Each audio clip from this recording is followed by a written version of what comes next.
자, 그렇다면 이 기억을 가지고 이 기억을 도시 브랜드로 만드는 경우를 제가 좀 얘기를 좀 해드릴게요.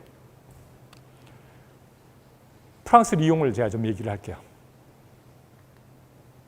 2004년에 유네스코 창의도시 네트워크에 미디아트 2004년에 시작했는데 2008년에 가입을 해요. 이 도시가. 그런데 광주 역시 미디아트 창의도시입니다. 거기가 원조예요. 원조고 우리가 나중에 가입을 했죠. 근데 이 도시는요. 미디아트 창의도시는 7개 분야가 있습니다. 문학, 영화, 음악, 공예 및 민속예술, 디자인, 음악, 미디아트. 우리가 문학은 어디죠? 문학? 원주인가가 문학으로 가입했어요. 우리나라 원주. 영화가 어디겠습니까? 부산 있지 않습니까? 부산 가입했어요. 음악, 통영 가입했습니다. 공예 및 민속예술, 경기도 이천. 거기가 이천 도자예술축제도 있고 뭐 많거든요. 디자인, 서울. 가입할 당시에 오세훈 씨가 시장해가지고 이제 뭐 세빛 둥둥섬이라고 하는 이상한 또 만들고, 그 다음에 DDP도 동대문 디자인 프라자도 그때 만들었습니다. 음식, 광주에 안 돼 전주가 됐습니다. 그래서 전주가 먼저 가입하니까 광주가 음식으로 가입할 수가 없었죠. 그래서 이제 광주가 우리도 음식으로 가자는 거죠. 상당히 이게 좀 있죠. 어디 녹화되고 들어가죠. 조심해야겠구나. 네. 그런데 광주가 또 음식으로 가자는 거예요. 그때 정할 때 제가 그 위원장이었습니다. 정하는 자리에. 제가 왜 음식으로 안 되는지, 음식에서도 김치를 가지고 들어가자고 하더라고요. 김치가 안 되는 이유는 뭘까요? 선생님, 김치가 안 되는 이유는요? 김치로 가입할 수 없는 이유. 네? 맞습니다. 사이드 메뉴예요. 우리 원장님이 빠지지 않고 들으시는 되게 경지에, 여러분 노소영 관장이 다녀가고 난 뒤에 가면서 광주 시민의 그 수준이 이 정도인지 몰랐다고 그렇게 얘기하고 왔어요. 제가 그분 동생 노재현 원장이라고요. 그분이 광주에 와서 사과를 여러 번 하고 계시지 않습니까? 지금 2학기 때 지금 모시려고 합니다. 당신이 직접 광주 시민과 만나서 한번 얘기를 해보라고 설득을 했어요. 지금 추진 중입니다. 제가 한 가지 지금 여러분한테 드립니다. 그런데 자기 동생이 만약 설령 온다면 동생에게 준비 단단히 해가라 그러더라고요. 근데 여러분 그 노소영 관장이 강연을 많이 나가요. 근데 광주 시민의 수준에 대해서 무척 놀랐다고 얘기를 했습니다. 여러분들은 수준이 높아요. 사실입니다. 근데 다시 돌아가자면 미디어 아트는 광주입니다. 근데 좀 전에 얘기했던 대로 김치는 사이드 메뉴이기 때문에 안 됩니다. 전주는 비빔밥은 메인 메뉴예요. 그 차이입니다. 그래서 그때 정할 때 디자인과 음식과 미디어 아트 세 가지를 얘기하는데 디자인은 돈이 많이 듭니다. 도시 디자인 할 때 광주처럼 여러분 10개인가 광역 단체에서 우리가 꼴찌에서 두 번째입니다. 경제 자립도가. 우리 꼴찌가 어디죠? 울산. 그 바로 위에 광주가 있어요. 경제 자립도, 재정 자립도도 낮은데 도시 디자인을 어떻게 그 완전 돈과 다 맞물려 있는데요. 그리고 서울이 선행 가입 도시이기 때문에 같은 그 권역에 있는 쪽에 주지 않습니다. 그래서 피해가느라고 미디어 아트를 선택한 거죠. 자, 여기 다 나와 있었네요. 자, 여기서 이 창의도시에서 가장 요구하는 것은 창의성인데요. 이 창의성이라고 해서 도시가 가지고 있는 인문자산, 문화, 예술도 포함되니까요. 그걸 어떻게 활용하느냐 이겁니다. 그것을 창의적으로 활용해서 말 그대로 돈이 되게끔 시민의 삶의 질도 제고해주고 높여주고요. 그리고 시민들의 먹거리도 만들어주는 그걸 원하는 겁니다. 자, 근데 이 프랑스 리옹은요, 중세도시입니다. 이 중세도시에 로마 시저가 침략을 할 때 이 고울족들이 살았죠. 이 로마 세자르가 들어오면서 이쪽 지역을 뭐라고 하냐면 빛의 언덕이라고 이름을 지어요. 루구 두 눔이라고요. 루구가 럭스를 가리킵니다. 두 눔이 언덕이에요. 불어는 뒷느라고 하는데 영어는 뭐라고 하죠? 마찬가지입니다. 그래서 빛의 언덕이라고 하는 지명을 지어줍니다. 이들은 처음부터 빛과 관련된 미디어 아트라고 하는 것은 빛과 관련돼 있거든요. 디지털 아트이기도 하고요. 광주도 마찬가지입니다. 저희가 제안서를 낼 때 광주는 빛의 도시다. 전 세계에서 자신들의 도시명에 그러니까 미디어 아트 창의 도시입니다. 이쪽에 아니면 전체적으로 빛과 관련된 의미소를 가진 도시는 광주밖에 없어요. 이런 독특한 도시는 드뭅니다. 빛의 도시예요. 빛고울이고요. 이게 고려 중기엔가 만들어진 도시명입니다. 우리가 원래는 이 도시가 그렇게 우리는 나주가 더 컸어요. 도시 규모는요. 나중에 광주가 이제 그 나주라든지 이런 것보다 훨씬 더 커졌지만요. 그래서 이 빛이라고 하는 정체성을 가지고 있고 이게 차별화 요인이라고 하는 거죠. 그래서 그들은 어떻게 그것을 활용하느냐. 자, 미디어 아트에 관련된 쪽에 문화기금의 20%까지를 이 빛의 예술인 미디어 아트 쪽에 투자를 해요. 광주가 미디어 아트 창의 도시인데 광주와 관련된 미디어 아트와 관련된 투자 없습니다. 제가 왜 이렇게 잘하느냐고요? 여러분 광주를 미디어 아트 창의 도시에 가입시킬 때 제가 그 단체의 대표였어요. 조금 전에 7개 분야가 있다고 하는데 우리 대한민국에 있는 도시들이 전부 가입할 때 지자체가 나서서 가입을 했어요. 광주만 유일하게 민간 거버넌스 조직이 가입을 시켰습니다. 그게 광주 미디어 아트 창의 시민 포럼이라고 하는 조직인데 제가 대표였고 제가 가서 발표를 했습니다. 거기는 유네스코 산하기관, 그런 유엔 산하기관이기 때문에 영어 아니면 불어를 사용하면 돼요. 저는 영어는 잘 못합니다. 제가 불어를 하기 때문에 불어로 발표를 했고 우리가 가입을 했어요. 그리고 그때 점수를 많이 우리가 받았던 배점 항목 중에 하나가 바로 민간 거버넌스 조직이 했다는 거죠. 그게 조금 전에 여러분 잠깐 넘어갔는데요. 그 협치의 문제, 거버넌스의 문제를 가장 큰 점수 배점을 주고 있거든요. 많은 배점을 받았는데 이후로 그 거버넌스 조직도 지워버렸습니다. 흔적 없이 기억을 지우면 안 된다고 그랬죠. 그 흔적마저 지워버렸습니다. 그 조직도 순간 사라져버렸고 언제 사라졌다는 얘기도 없이 사라져버렸고 제가 저보고 대표 자리 복원해달라는 얘기 아닙니다. 그걸 얘기하는 게 아니라 그렇게 사라져버린 거죠. 그리고 그들은 디지털 동영상 산업을 그들의 클러스터, 산업 클러스터로 하나 가지고 있는데 그게 이마지노브라고 하는 건데요. 그게 미디어 아트와 관련된 동영상 산업을 육성시키는 쪽이에요. 그러니까 우리도 같은 미디어 아트 창의 도시인 만큼 우리도 미디어 아트와 관련된 관련 산업을 육성시키기 위해서 무슨 노력을 해야 하겠죠? 어떠한 노력도 없어요. 흔적이 없다는 얘기죠. 안타까운 얘기입니다. 이건요. 자, 이들은 미디어 아트와 관련된 3가지 축제가 있어요. 한 가지 더 있습니다.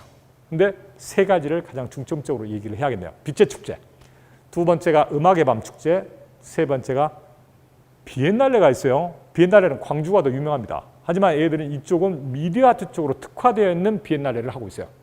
여러분, 광주 비엔날레가 미디어 아트로 특화되어 있는 비엔날레예요. 왜죠? 광주 비엔날레 출발이 백남준 선생님과 관련이 있습니다. 출발할 때 백남준 선생님이 도와줘요. 그리고 제가 가서 발표할 때 그때 유네스코 창의도시 네트워크 총회에 가서 발표할 때 그 광주는 백남준 선생님과 관련이 있다. 비빔밥을 얘기를 했는데 비빔밥을 뭐라고 얘기할지 모르는데 비빔밥 하면서 설명을 하려고 했더니 간사도시의 책임자가 비빔밥은 뭐다라고 이렇게 설명을 하더라고요. 그러니까 백남준 선생님이라는 분이 어떤 분인지 여러분 잘 아실 거예요. 우리 대한민국에서와는 달리 물론 대한민국에서 거장이라고 얘기하지만 여러분들이 밖에 나가보시면 백남준 선생님이라고 하는 분이 어떤 분인지를 알 수 있습니다. 제가 테이트 모던 갤러리를 영국에 갔을 때 전체를 한 관 어떤 쪽을 갖다가 그분한테 헌정을 해가지고요. 작품을 다 모아놨어요. 백남준 홀처럼요. 그 정도입니다. 테이트 모던 갤러리라는 게 영국에서는 여러분 영국 박물관이 영국 박물관이 있다면 현대예술 쪽으로는요. 테이트 갤러리가 있고 테이트 모던 갤러리가 있는데 거기에서 우리로 따지면 국립현대미술관에서 그것을 헌정하고 있는 거죠. 이 정도로 여러분들이 아시면 되니까요. 그래서 자 보겠습니다. 빛의 축제는요. 이런 거죠. 자기들의 기억과 어떤 관련이 있는가. 여러분들이 제일 먼저 아셔야 할 게 12월 8일 날 하는데 자 12월 8일은 꼭 들어갑니다. 3박 4일을 하는데 8일은 이쪽에서 가운데에 들어가기도 하고 아니면 뒤쪽으로 몰릴 수도 있고요. 그러니까 8일을 중심으로 이루어집니다. 그렇다면 왜 12월 8일인지 이걸 얘기를 해야만 되겠죠. 이게 성모 마리아를 기리는 의미에서 12월 8일 날 창 밖에다가 사람들이 시민들이 촛불을 넣습니다. 이 촛불이 그 류미농이라고 하는 우리로 따지면 여러분 소주잔에 안에 쳐들어가지고 불 피우는 거, 불 오르는 거 있죠? 이게 류미농이라고 하는 거예요. 이 류미농을 요새 같은 경우는 화재의 위험이 있기 때문에 전자 이런 것들 많잖아요. 불을 밝히고 사람들은 길거리로 모여서 행렬을 합니다. 생주앙 대성당에서 프루비에르 언덕에 있는 프루비에르 대성당까지 사람들이 행진을 해요. 행렬을 해요. 퍼레이드를 해요. 자, 이게 출발입니다. 그럼 왜 이런 것을 했을까?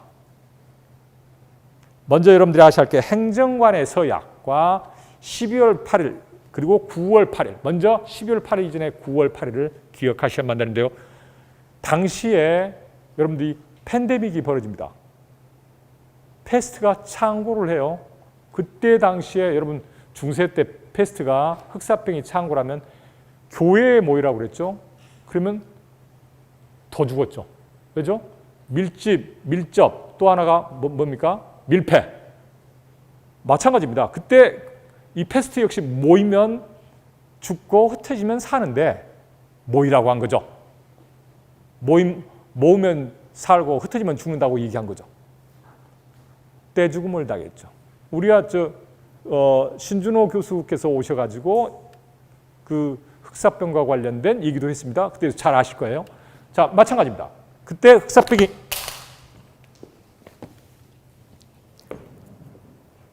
창궐했을 때 사람들이 그때 이제 카톨릭계 지도자들이 만약 이 흑사병을 멈추게 해준다면 성모 마리아에게 우리가 우리의 정성을 다 바치겠다라고 얘기를 한 거죠. 9월 8일이 성모 마리아 탄생일입니다. 이게 맞아떨어진 거예요. 그래서 성모 마리아에게 봉헌하는 날이기도 하고 이때 뭐 금화라든지 초 이런 것들을 바쳤던 거죠. 근데 9월 8일이었는데 12월 8일로 왜 옮겨갔냐 이거죠. 자, 이것도 그들의 기억, 중간에 혼동이 발생합니다. 우리가 행정관에 서약했던 것과 이 성모 마리아의 축일과 관련된 혼동이 있게 되고 그러고 있던 판에 9월 8일에 맞춰서 그 프루비에르 언덕이라고 하는 게 여러분 그 언덕이 로마군이 진입하면서 볼 때 빛의 언덕이라고 명명한 곳입니다. 그 공간이 아주 중요해요. 거기에 성모 마리아 동상 제막식이 있었거든요. 원래 9월 8일 날 하기로 했었는데 대홍수가 일어납니다.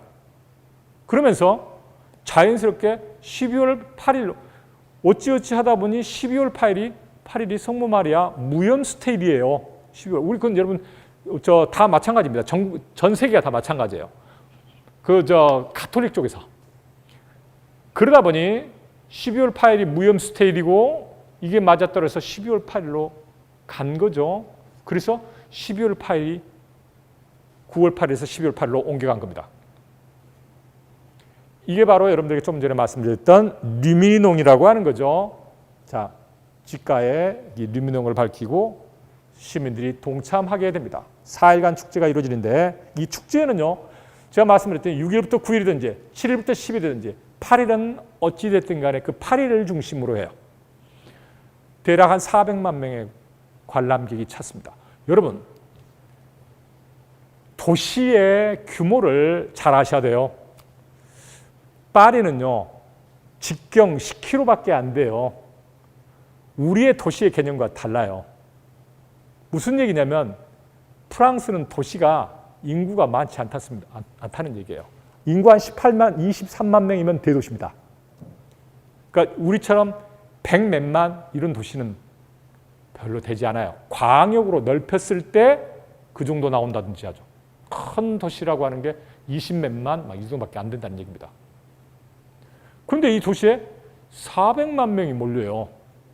그리고 여러분 유럽을 가보신 분들 아실지 모르겠지만 겨울철에 신혼여행을 겨울철에 유럽으로 가시는 분들 그냥 잠자고 오겠다는 얘기입니다. 둘이 손잡고 있으면 좋으니까 비행기 안에서도 자고 거기 도착하자마자 오후 3시, 4시면 깜깜해집니다.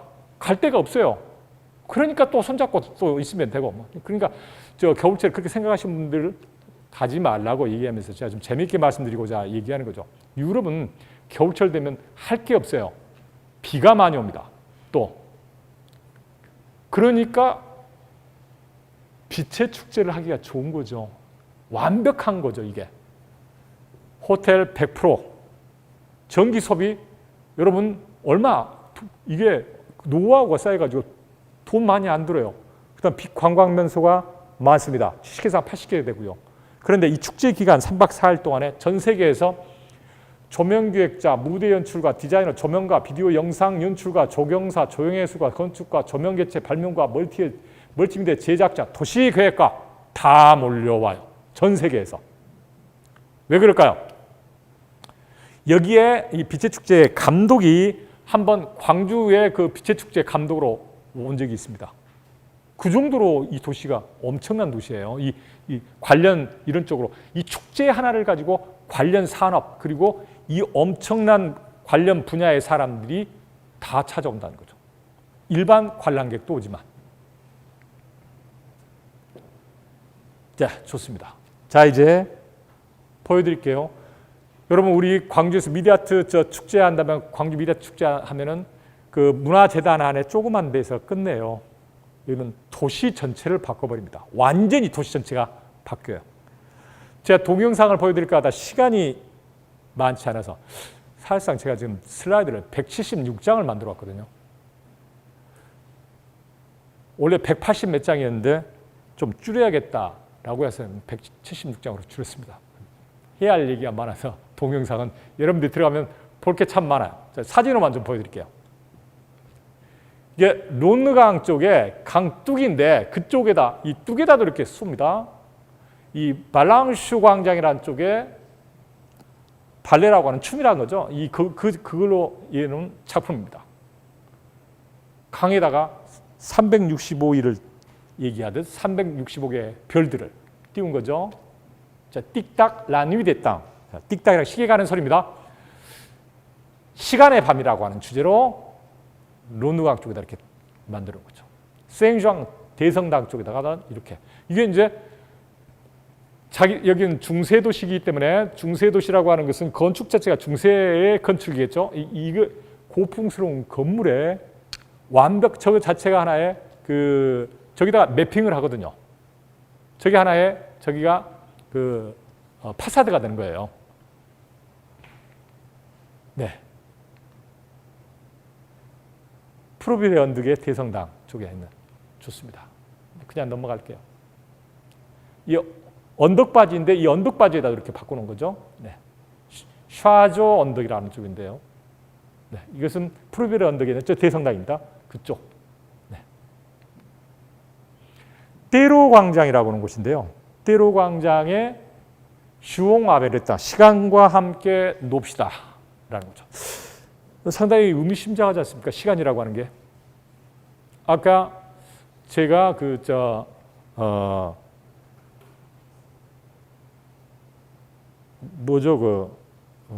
미술관, 그 미술관에 시간의 문제가 있었죠. 이 시간이라고 하는 게 다 기억과 관련된 얘기니까요.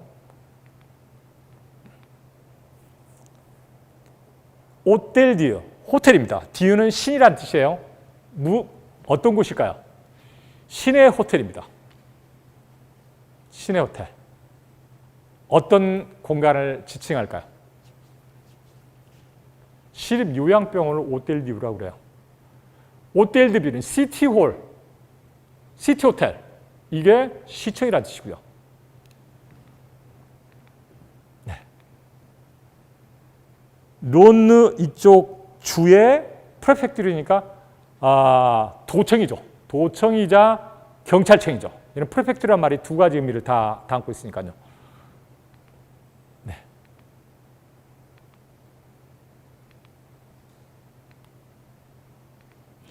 이러니 전 세계에서 몰려오지 않겠습니까? 네. 도시 전체가 이렇게 바뀌어요. 도시 전체를.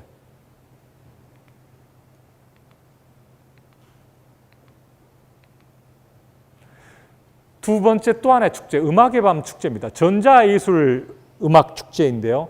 유럽에서 아주 가장 사람들이 선호하는 축제이죠. 근데 이 축제 역시 원래는 이제 밤에 했거든요. 레 누이 소노르니까 소리 나는 밤이라는 뜻이거든요. 밤에 했는데 지금은 그렇지 않습니다. 낮에도 합니다. 공연이 확장이 됐어요. 근데 여기가 어떻게 해서 빛의 언덕인 이 리옹과 맞물려 있느냐. 이게 미디어트로 활용해 가지고요. 바로 이런 거죠. 이게 르막쉐 갸라고, 그러니까 우리로 따지면 역전 시장이네요. 역 시장이라든지 오텔드빌 시청이죠. 그다음에 르뮤제다 공땅포, 여기는 현대예술 미술관입니다. 이런 쪽들, 그다음에 저 위는 수영장이고요. 그다음에 여기는 식물원 같은 곳입니다. 그다음에 떼로광장에 갤러리가 있습니다. 그다음에 이런 것들 쪽에서 공연이라든지 이런 게 이루어지는데 전부 미디어트로 완벽하게 자신들이 갖추고 있는 중세 때의 어떤 뭐랄까요, 건축이라든지 이런 것들을 새롭게 바꿔 놓습니다. 프로그램을 제가 얘기를 할게요. 3박 4일간 이루어지는데요. 이 축제 역시 프로그램이 보십시오. 여러 가지가 있어요. 신진 아티스트 발굴하는 프로그램도 있고요. 뭐 갤러리나 공공장소, 현대예술과 이렇게 관련된 거, 스페셜 콘서트, 백지카드. 이 백지카드라고 하는 것은요, 이 전자예술 음악 이런 축제와 이것과 관련해서 전 세계 도시에게 공헌한 도시에 줍니다. 도쿄가 한번 받은 적이 있어요. 우리는 받은 적 없습니다. 사운드 아페리티프라든지 사운드 이미지, 유럽 축제 실험실, 워크샵이라든지, 그러니까 모여서 춤추고 노래하고 이걸로 끝나는 게 아니라 완벽하게 관련 산업이라든지 아니면 그것과 관련된 컨퍼런스 모든 게 다 이루어집니다. 그래서 유럽 축제 실험실이라고 하는 이런 프로그램도 있는 거죠. 그 다음에 비엔날레가 있습니다. 말 그대로 미디어 아트로, 특히 디지털 아트 쪽으로 특화되어 있어요. 프로그램이고요. 그 다음에 또 하나 잊지 말아야 할 게, 여기에 류미에르 페스티벌이라고 하는 영화 축제가 있는데, 여러분 영화의 출발은 누구와 함께 시작하죠? 류미에르 형제와 함께 출발합니다. 류미에르 형제의 고향이 바로 어디입니까? 리옹이에요. 류미에르가 성씨인데 류미에르라는 뜻이 불어로 뭘까요? 빛이라는 얘기입니다. 빛이 류미에르예요. 얼마나 이게 모든 게 맞아떨어집니까? 그래서 류미에르 페스티벌이라는 게 영화 축제이자, 그다음에 대학 이름도 유니버시티 류미에르예요. 빛의 대학입니다. 그리고 류미에르 형제 대학이라고도 할 수도 있고요. 자, 우리 도시 얘기를, 광주 얘기를 좀 해볼게요. 유네스코 창의 도시 가입을 어떻게 했느냐? 2012년도에 미디어아트 창의 시민 포럼을 출발합니다. 제가 여기 대표했다고 제가 지금 말씀드렸죠. 자, 그래서 2014년 9월 28일 날 제가 중국에 찾아가서 발표를 갔습니다. 이거 역시 시에서 가라고 해서 간 게 아니에요. 시를 설득을 했죠. 제가 2013년 12월 9일 날 일본을 찾아갔어요. 일본을 찾아가서 일본이 삿포로가 우리보다 1년 먼저 가입을 했거든요. 그런데 기가입 도시들의 추천서가 있어야만 그 제안서를 낼 수가 있는 거예요. 그 이전에는 안 그랬는데 갑자기 바뀐 겁니다. 그래서 삿포로를 제가 제 돈 주고 찾아갔어요. 그 시에서 가라고 한 게 아니라. 시는 관심이 없었다니까요. 이것은 나가도 괜찮습니다. 이건 사실이니까요. 시에서 가란 얘기도 하는데 제가 가서 거기 이제 좀 이따 나오는데요. 그 노다 구니히로 교수라고 하는 일본의 창의 도시 연합회가 있는데 요코하마를 바꾼 요코하마는 도쿄의 베드타운입니다. 거기에 사창가가 있고요. 아주 진짜 예전에는 요코하마라는 도시, 오주 가면 뭐 블루라이트 요코하마라는 노래를 들어보시면 그 끈끈하고 이상한 그런 게 느껴져요. 그런 도시를 완전 창의 도시로 바꾸는 게 그 노다 구니히로 교수입니다. 제가 그분을 2번을 광주로 초청을 했고 그분한테 이런 그런 거 하려고 하는데 어떻게 하면 좋겠냐 했더니 사람을 소개해 줄 테니까 그 사람을 만나라고 한 거죠. 그래서 찾아간 겁니다. 삿포로로 갔고 여러분 삿포로는 12월 달에 가면 위험합니다. 눈이 왕창 위험하다는 게 죽는다는 얘기가 아니라 못 빠져나올 수 있다는 얘기입니다. 비행기가 못 빠져나올 수도 있다는 얘기예요. 나오는 날 비행기 눈이 어찌나 쌓이는지 비행기 표를 끊었는데요. 자, 그 얘기를 하고자 하는 게 아니라 찾아갔더니 도착한 시간이 늦었고 거의 12시간 넘은 시간에 그쪽 그 담당자가 나와가지고 만나주고 해주겠다 걱정하지 말라라고 답을 받은 거죠. 그리고 2014년 그때 그분이 저에게 해줬던 하나의 팁을 줬던 팁이 뭐냐면 2014년 중국 스촨 청두에서 총회가 열리니 거기 가가지고 어필을 하라. 초대를 하지는 않을 것이다. 대신에 오는 공문에 옵저버로 올라면 오라라고 할 테니 거기에 속지 말고 꼭 가라. 그러고 그렇게 얘기를 하니까 시에서 가라고 하겠습니까? 그래서 시를 설득을 했죠. 가야만 된다고. 하여튼 갔습니다. 가서 해가지고 가입해서 그 다음에 2015년에 일본 관하자에서 총회할 때 제가 이제 가입을 했는데 한국사를 발표하라 해서 제가 이제 발표를 한 거죠. 그리고 여기에 윤장현 시장 당시 전 시장께서 시장 라운드 테이블이 있었고 이분도 가려고 마음을 안 먹었는데 제가 가야 한다고 이제 얘기를 한 거죠. 꼭 가야만 된다. 그래서 그때 같이 출장을 갔던 그런 겁니다. 자, 뭐 이런 얘기는 그만두고요. 제가 그 중국 스촨에서 이번이 기조발제를 했던 분인데요. 찰스 랜들이라고 하는. 제가 광주에서 이름을 지철수로 지어줬어요. 랜드 땅이니까 지시고 찰스니까 철수, 지철수라고 지어줬는데 여러분 웃읍시다. 사실이고요. 제가 지철수라고 이름을 지어줬으니까요. 제가 2번을 한 번은 문화부 관계자하고 만났고 그 전날 저녁 식사를 같이 했고 그 다음날 오차는 시장, 당시 시장은 강훈태 시장이었습니다. 강훈태 시장과 식사하는 자리에 찰스 랜들이 그리고 제가 이제 같이 들어가 있었거든요. 그 다음에 이제 뭐 광주문화재단 대표라든지 뭐 그런 분들하고 같이 몇 사람들이 만났을 때, 근데 이분은 워낙 유명한 사람이라 저를 기억을 못하죠. 근데 그때 이제 여기서 만나게 된 거예요. 만나서 광주 사례를 제가 얘기를 한 거죠. 제가 이제 말했던 분이 아까 삿포로로 찾아가서 만나라고 했던 분이 이게 노다 구니히로 교수입니다. 일본 도토리현에 있는 도토리대학 지역개발학과 교수인데요. 지역문화개발학과가 교수인데 교수가 도시를 바꿔놨습니다. 여러분 창의도시 하면 세계 3대 석학이 있어요. 조금 전에 말씀드렸던 찰스 랜들이 이 사람은 말 그대로 그 제안하는 사람입니다. 그러니까 교수가 아니에요. 그리고 두 번째 석학 중에 한 사람이 플로리다라고 하는 교수가 있어요. 창의도시의 그 지표로서 뭐 용광로 지수 뭐 몇 가지를 얘기해요. 용광로 지수라는 게 얼마나 도시가 막 융합되고 막 그리고 거기에는 그다음에 관용 지수가 들어갑니다. 그 플로리다 교수가 얘기한 것. 관용 지수라고 하는 게 뭐냐면 그 도시에 얼마나 동성애자가 많은가. 그 동성애자들을 껴안을 수 있고 뭐하고 이 사람들이 대단히 창의적이거든요. 근데 우리 같으면은 무슨 축제 한다고 하면은 막아버리죠. 막 난리지 않습니까? 여러분 제가 독일 베를린에 사례조사를 갔을 때요. 독일 베를린 시장이 호모예요. 그래가지고 그때 러브 퍼레이드라고 하는 축제가 있는데 그 80만 명이 참석을 하더라고요. 완전 도시 진짜 눈 뒤집어진 줄 알았습니다. 사진을 여러분한테 보여주면 진짜 깜짝 놀랄 정도예요. 완전히 그 독일이라고 하는 나라가 어떤 나라입니까? 질서정연하고 사변적이고 이런 도시가 완전 상상할 수 없는, 여러분 완전 발가벗은 몸으로 행진을 하는데요. 아직 젠더를 제거하지 않은 그런 상황에 있는 이런 사람들. 그 다음에 진짜 표현이 제가 얘기하지 않겠습니다. 전 너무너무 충격이었어요. 그런 축제가 그것도 독일이라는 나라 수도인 베를린에서 벌어지더라 이거죠. 그런 관용질서 이런 것들을 얘기를 하는데 플로리다를 겪습니다. 그 다음에 세 번째 교수가 바로 이 조그만 분 사사키 마사유키 교수입니다.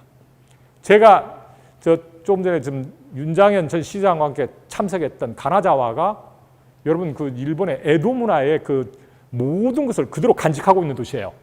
그러니까 연합군화 때 응징을 당할 때 다 무너졌지만 이쪽은 그대로 놔뒀어요. 그래서 에도의 그 모든 이런 것들을 그대로 간직하고 있는 도시. 아름답습니다. 진짜. 그래서 인구 50만밖에 안 되는 도시인데 거기에 신간센이 들어가요. 그만큼 일본 사람들이 많이 찾는다는 거죠. 그 도시를 바꾼 사람이 바로 이 사사키 마사유키입니다. 그 사람이 이 가나자와를 바꾼 사례를 가지고 세계적인 창의 도시 석학이 되어버린 거예요. 그리고 2015년에 참석을 해서 제가 지금 미디어 아트 분과에서 지금 발표하고 있는 거죠.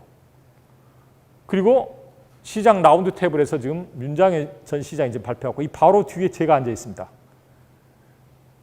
제가 영어를 아주 잘하는 줄 알고 저보고 배석하라고 하더라고요. 그리고 가나자에서 마지막에 이제 끝나고 환영 만찬이 끝나고 난 뒤에 이 환영 만찬이 이루어진 곳이 그 300년 된 그런 목조 건축입니다. 연회장으로 영빙반으로 쓰고 있더라고요. 그리고 제가 2015년에 5월 달에 이제 거기를 갔었는데 11월 달에 다시 도쿄를 갔습니다. 이분이 마츠우라 고이치루라는 분인데 전 유네스코 사무총장을 하신 분이에요. 창의도시를 입안하신 분입니다. 이분이. 유네스코 사무총장은 거의 국가 원수급입니다. 여러분. 이분한테 찾아가서 광주를 도와달라고 그랬죠. 이때도 제 돈으로 갔습니다. 여러분. 그러니까 여러분들이 또라이구나 라는 표정을 여러분들이 지금 가지시네요. 자, 인문으로 이제 도시 재생을 하는 것을 이제 한번 얘기를 좀 해볼게요. 스코틀랜드 에든버러 얘기를 좀 해볼게요. 에든버러 하면 제일 먼저 떠오르는 게 아마 이걸 겁니다. 로얄 에든버러 밀리터리 타투죠. 타투가 뭡니까? 이게 타투입니까? 그게 아니죠. 여러분 어린 시절에 투타타 나팔 불어요. 그 노래 아세요? 우리가 서로 다른가요? 하은정 선생님 그 노래 아세요? 아네요. 다행이네요. 같이 늙어가는 거야. 자, 이 타투는 바로 의성어입니다. 밀리터리 타투라고 하는 게 군악대 축제가 있어요. 8월 달에 3주간 하는데 이 밀리터리 타투가 있죠. 우리 백파이프 불고 이렇게 나오죠. 우리 대한민국 의장대도 한번 가가지고 전통 의상 입고 한번 기죽인 적이 있습니다. 그 사람들이 놀랬죠.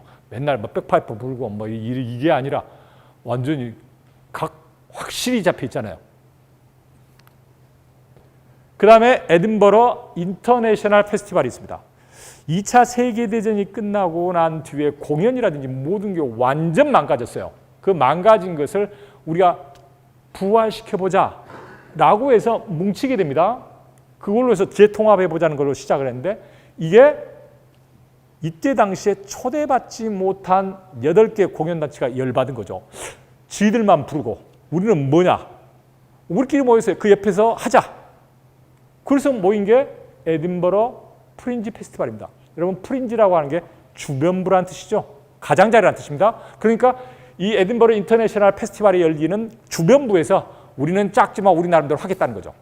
한데 지금은요 프린지 페스티벌이 더 유명합니다.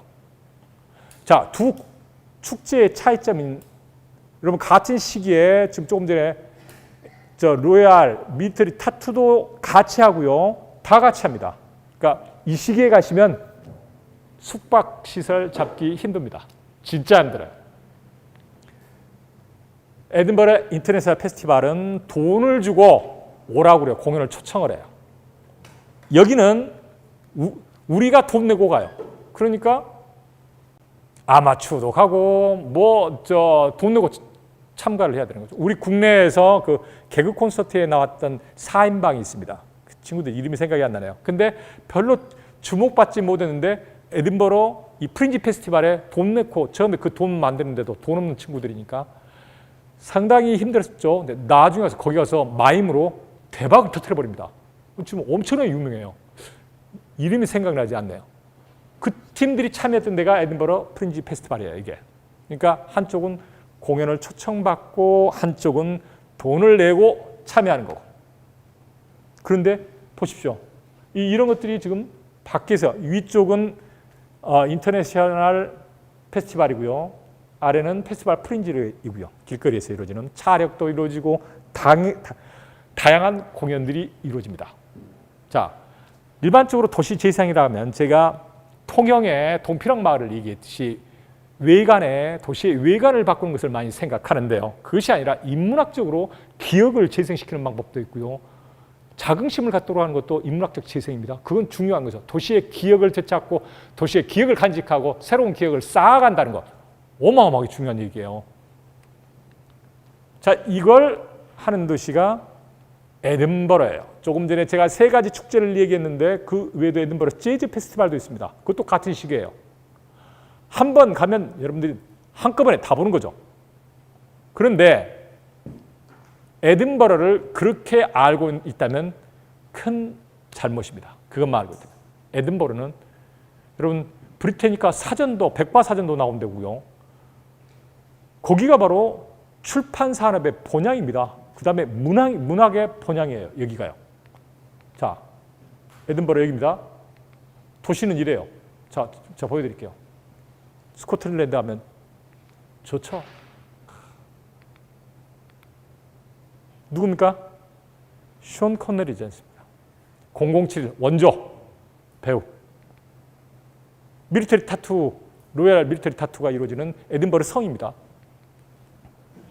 그 다음에 스코틀랜드 하면 뭐가 유명하죠? 위스키가 유명합니다. 오죽 하면 위스키페디아라고 그래요. 네, 말씀드렸던 대로.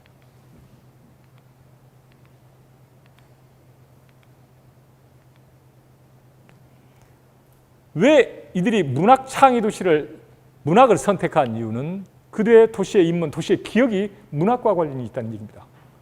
자, 이들이 문학을 통해서 미래 발전이라든지 우리가 문학을 책임져야 하는 이유, 그 다음에 문학을 통해서 과거에 그들이 배출했던 탁월한 아주 유명한 문학가들, 이런 사람들을 기념하는 것부터 또한 그들의 역사와 관련된 그들의 이야기와 관련된 이런 것들을 바꿔주는 게 바로, 그리고 기억해 주는 게, 그리고 지켜나가는 게, 그리고 또한 새로운 작가들을 발굴해서 또한 그들을 갖다가 새로운 기억을 만들어 가도록 해주는 게 그들의 역할이라고 생각한 거예요.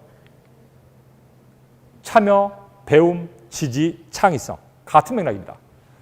자, 여기에 아스 코난 도일이라든지 셜록 홈즈를 썼던 아스 코난 도일이라든지 월트 스코트라든지 아니면 로버트 루이스 스티븐슨이라든지, 그리고 최근에는 해리포터 작가인 조안 롤링이라든지 이런 사람들 전부 여기서 활동하고 그렇습니다. 조안 롤링으로 말씀드리자면 엑스터시 대학이라고 하는, 엑스터시는 조그만 곳입니다. 그 대학의 어떤 학과를 나왔을까요? 불문과를 나왔습니다. 제가 불문과 교수거든요. 그런데 이 불문과를 나왔던 사람이, 지방대학이 불문과를 나왔던 사람이 포르투갈에 가서 뭘로 밥을 먹고 살았냐? 영어 강사를 했어요. 그 말은 자기 전공과는 아무런 관련이 없다는 거죠. 전공 불문이니까요. 상당히 좀 재밌자고 한 얘기인데 여러분들이 아주 별로네요. 자, 그런데 거기서 남자를 만나가지고 얘기가 하나 있습니다. 근데 헤어지고 난 뒤에 자리를 잡은 게 돌아와서 바로 이 에든버러에 정착을 한 거죠. 그리고 국가로부터 보조금을 받고 지내는데 얘한테 생각해보니까 너무 심심해요.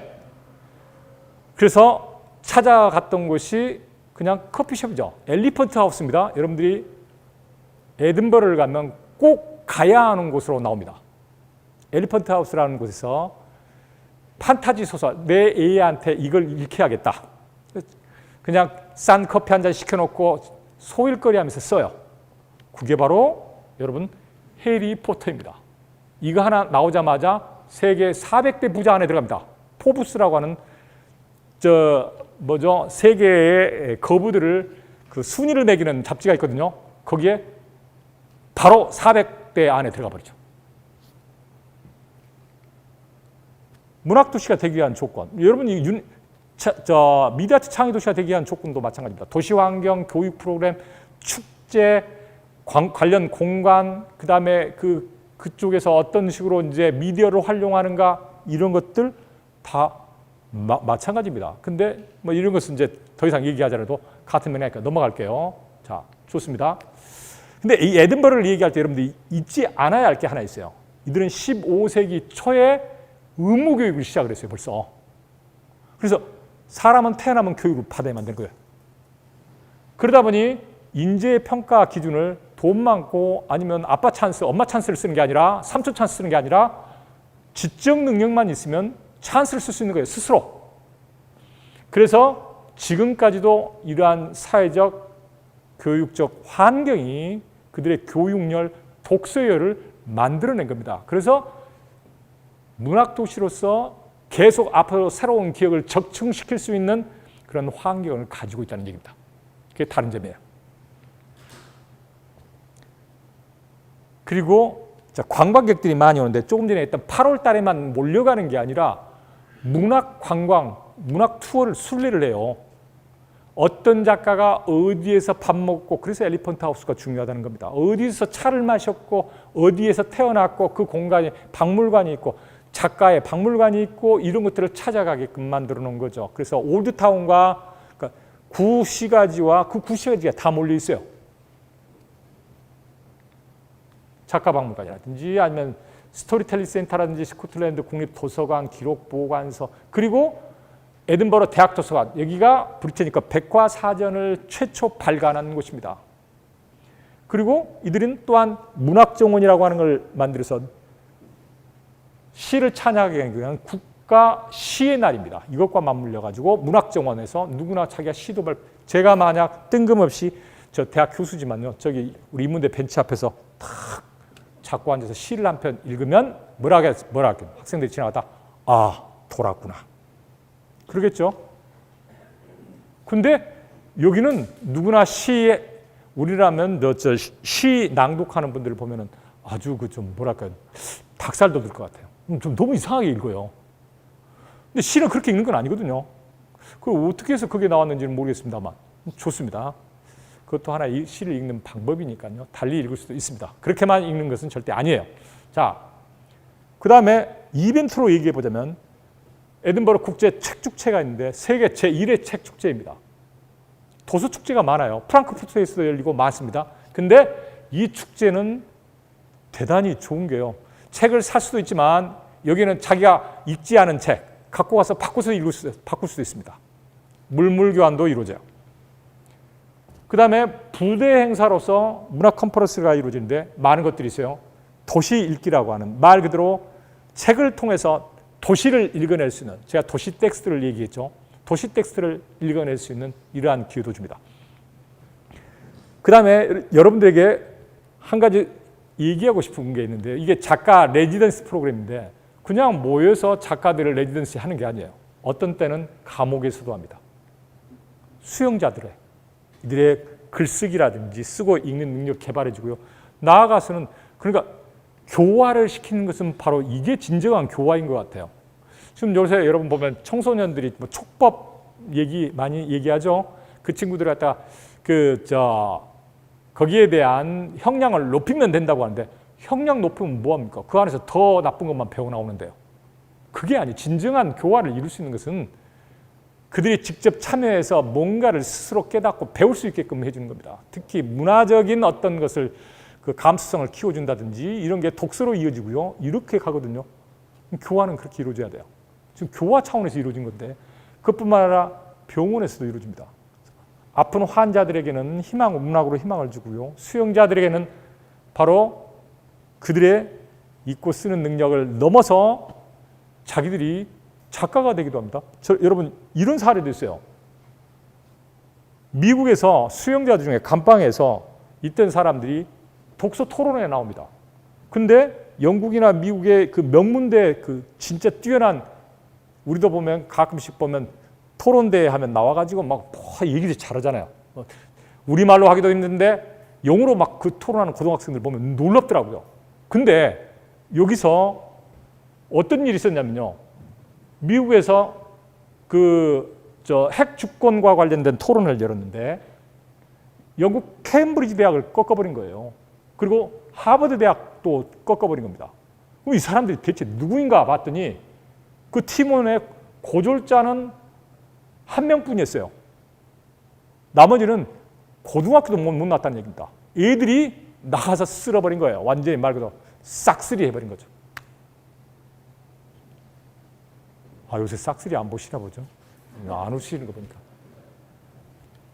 그래서 결과 다른 교도소의 재소자들이 우리가 저쪽 교도소로 가겠다는 겁니다. 거기로 가는 게 그러면 그들이 저기 가겠다는 얘기는 스스로 교화하겠다는 얘기죠. 그렇죠? 그 다음에 스토리사 이런 것은 넘어갈게요. 자, 좋습니다. 그 다음에 원북 원 에든버러. 우리 대학에서 책 한 권으로 읽고 독서 토론대 경진대 한다고 하는데 바로 원조는 여기예요.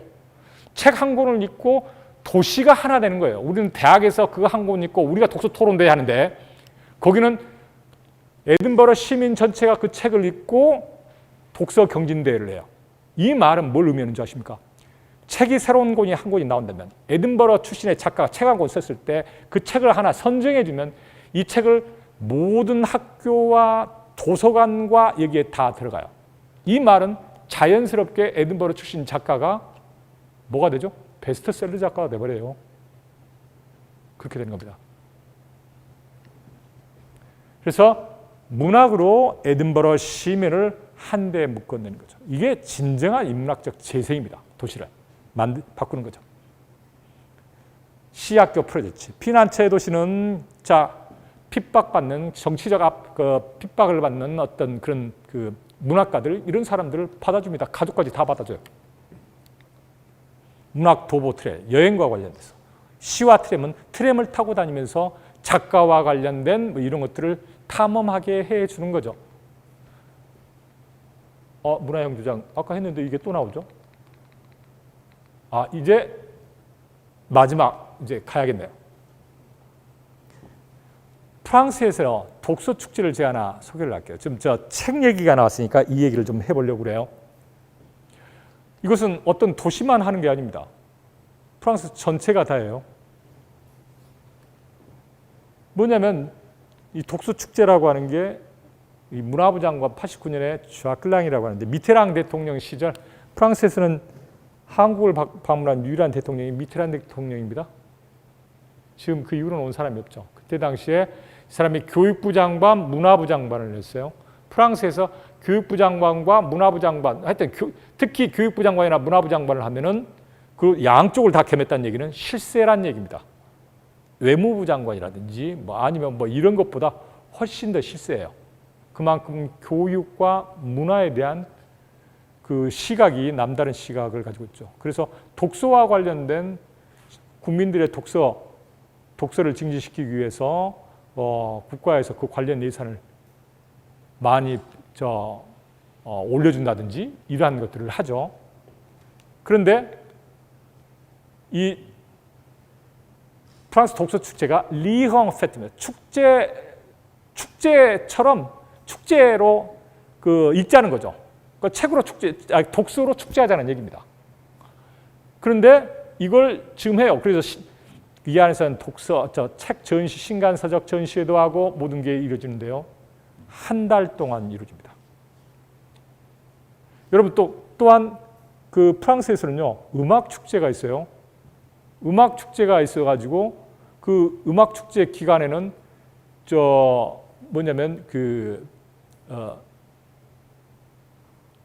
누구든지 나와서 자기가 집에서 연습했는데 나와서 자기가 축제할 수도 있고, 아니면 아까 에딘버러 국제 페스티벌처럼 초대받은 사람은 초대받은 데서 자기가 공연을 하고요. 초대받지 못한 사람들은 초대받지 못한 자기 나름대로 나와서 제신의 구역은 다 정해주고 순서는 정해줍니다. 거기 나와서 음악 축제를 해요. 또 하나 있습니다. 그 영화 축제가 있어요. 영화 축제 기간에는 발품만 잡하면 됩니다. 티켓 한 장만 끊으면요, 그걸로 영화를 계속 볼 수 있어요. 공짜로 영화 보게 해줘요. 그러니까 이 영화 보고 또 시간 보고 올라가서 또 다른 영화 보고 이렇게 해주는 거죠. 영화 축제. 그러니까 지역 축제로 국한되는 게 아니라 국가 축제로 그렇게 하는 거죠. 빵 축제, 국가 축제입니다. 그 시기에는 빵을 가지고 전국에서 다 해요. 파리는 파리대로. 파리에서는 시장이 마지막 날 상을 줍니다. 그런데 여러분, 우리처럼 무슨 큰 빵집 가게들이 있는 게 아니거든요. 거기는 전부 장인들이에요. 조그맣게 동네에서 이렇게 해가거든요. 그러면 그 중에 이제 빵 축제 기간에 마지막 날 상을 받은 사람은 엘리제궁에, 대통령궁에다가 빵을 1년간 납품할 수 있는 그런 상을 받게 돼요. 제가 머무던 시기에 빵 축제에서 참 재밌는 일이 발생을 했습니다. 그 빵 장인이 상을 받았는데 대통령궁에다 빵 납품 않겠다고 선언을 해버린 거예요. 우리 같았으면 납품하고 난 뒤에 프랜차이즈로 이제 저기도 내고 여기도 내야죠. 크게 1호점, 2호점 내야 되는데 이 사람이 왜 안 하겠느냐고 했더니, 아니 나 동네에서 내 동네 빵 팔기도 힘들어 죽겠는데 내가 왜 여기다 납품하느냐고. 나 상 받았으면 되니까 나는 내지 않겠다. 이게 다른 점이에요. 여러분, 이번에 그 코로나19 이후에 제가 프랑스에서 유학한 것을 참 후회하고 있어요. 그런 후진국에서, 그 방역 후진국에서 공부했다는 게 참 안타깝습니다만, 그럼에도 불구하고 그런 점에 있어서는 보면은요, 남달라요. 자, 그래서 이 기간에 독서를 전 국민이 다 한다는 거죠. 제가 그래서 이걸 마지막으로 여러분들에게 소개를 했습니다. 자, 그런데 이 프랑스 독서 축제를 하는데 이 독서 축제의 역할이 뭐냐? 이건 아셔야 돼요. 유아기 때부터 자연스럽게 독서 교육을 경험하게 한다는 거죠. 어린 시절부터 책을 읽게 하는 것. 근데 수준을 넘어가게 하는 그런 독서는 좋은 건 아니에요. 책을 읽고 얘가 하는 얘기를 들어주는 것은 부모의 역할입니다. 여기는 부모와 관련된 얘기도 있는 거죠. 우리는 얘한테 책 읽으라 하고 얘가 얘기하는데 옆에서 뭐 하죠? 이것 하죠. 여러분 보면요. 근데 얘하고 그걸 해줘야 돼요. 우리 부학장님이 참 얘하고 그걸 잘하십니다. 놀라워요. 얘가 지금 6살인가 7살인데 지적 수준이라든지 이런 게 놀라워요. 그런 식으로 해주니까. 두 번째, 문학 도서관과 친하게 해주는 거죠. 여러분, 도서관 간다면 시험 볼 때 가야죠. 공부하라. 근데 책 읽으러 갑니다. 우리는 책을 사죠. 여기는 책 사지 않습니다. 책을 공짜로 읽을 때가 너무 많아요. 주변에 도서관이라든지 도처에 있거든요. 근데 왜 책을 사요? 그래서 문학 그리고 도서관과 친해지기죠. 세 번째는 도서관의 참여도를 높임과 동시에 시민들을, 얘들뿐만이 아닌 시민들을 도서관으로 유인하는 겁니다. 그리고 이 독서 축제에 프랑스의 정신을 담고 있어요. 뭐냐면, 자, 이건 그 프랑스의 정신이라고 하는 게 비판 정신입니다. 비판을 위한 비판이 아닌 비판 정신입니다. 아닌 건 아니라고 하죠. 근데 여러분, 위기에 처한다든지 하면 말 바꾸지 않습니까? 근데 아닌 건 아니라고 얘기할 수 있는 이런 것들, 정의에 대한 이런 것들, 뭐 이런 것들을 대하는 태도라든지 이런 것들을 어린 시절부터 독서를 통해서 이런 것들을 만나게 해주는 거죠.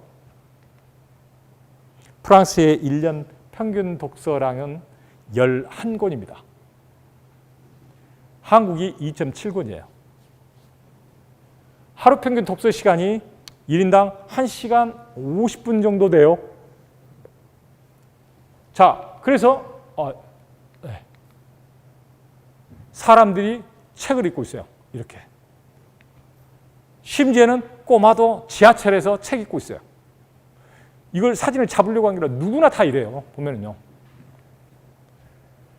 프랑스는 2012년 프랑스 문화부 예산 중에 독서 진흥 예산을 유럽 국가 중에서 유일하게 4%나 증액을 해줍니다.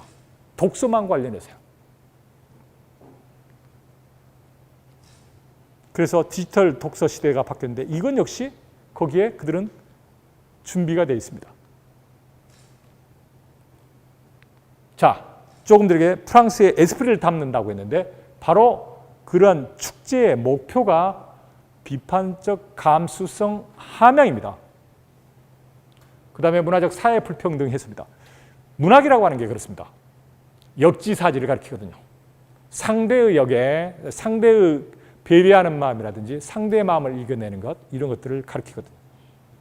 그 다음에 문화적 다양성을 강화시키죠. 그 다음에 가장 중요한 것 중에 하나일 겁니다. 다원적, 인문적 사유 능력을 강화시키는 것. 이건 중요한 역할이죠. 자, 제가 마감을 하려고 합니다. 인문도시를 통해서 여러 가지 얘기를 좀 해봤습니다. 이제 여러분들의 얘기를 좀 듣도록 하겠습니다.